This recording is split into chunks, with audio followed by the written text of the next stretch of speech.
नमस्कार। जय हिंद। ये क्या माँ, इस 12,000 के पेंशन के लिए क्या लंबी लाइनों में लगना ज़रूरी है? ये शब्द झल्लाकर मोहित ने अपनी माँ सरला से कहे थे। मोहित का करोड़ों का कारोबार था। आज वो स्टेट बैंक की लाइन में लगे थे क्योंकि पेंशन की कुछ औपचारिकताएं माँ के साथ पूरी करनी थी। दरअसल पिछले महीने मोहित के पिताजी विश्वंभर नाथ जी का स्वर्गवास हुआ था, जो 10 सालों से पेंशन पा रहे थे सरकार से।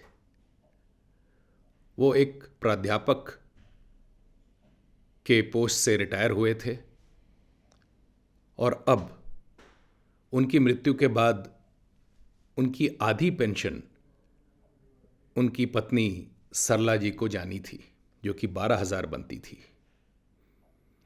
खैर, ये औपचारिकताएं पूरी हुई। अगले दिन मोहित के पुत्र का 8वां जन्मदिन था। पोते ने दादी से एक साइकिल की डिमांड की। सरला के पास बैंक खाते में बहुत कम पैसे रहते थे, तो उसने मोहित से कहा कि मुझे 10,000 रुपयों की आवश्यकता है। मोहित ऑफिस जाने की जल्दी में अपनी पत्नी से कह गया कि 10,000 रुपये उसकी माँ को दे दे। 2-3 बार सरला ने बहू से पैसे मांगे, फिर बहू ने लाके सरला के हाथ में 10,000 रुपये दे तो दिए, लेकिन साथ में ये भी कह दिया, माँ आजकल जरा मंदी है, थोड़ा हाथ संभाल के खर्च करें। सरला को ये बात थोड़ी अटपटी सी लगी, लेकिन शाम को जब साइकिल आई तो घर का माहौल फिर वैसे ही प्रसन्नचित्त हो गया। कुछ दिनों के बाद मोहित की बहन अपने मायके आई। जब वो जा रही थी तो सरला अक्सर कुछ न कुछ दिया करती थी। इस बार उसके पास देने को कुछ नहीं था,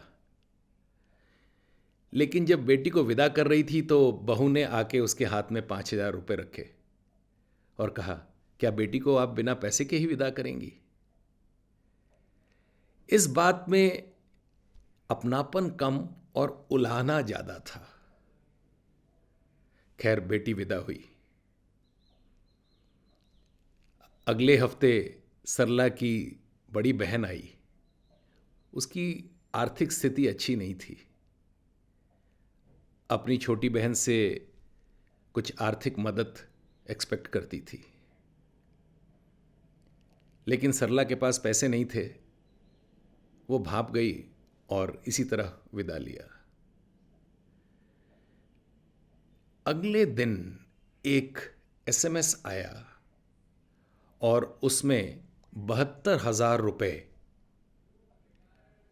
सरला के अकाउंट में क्रेडिट हुए, जो कि पेंशन की 6 महीनों की बकाया रकम थी।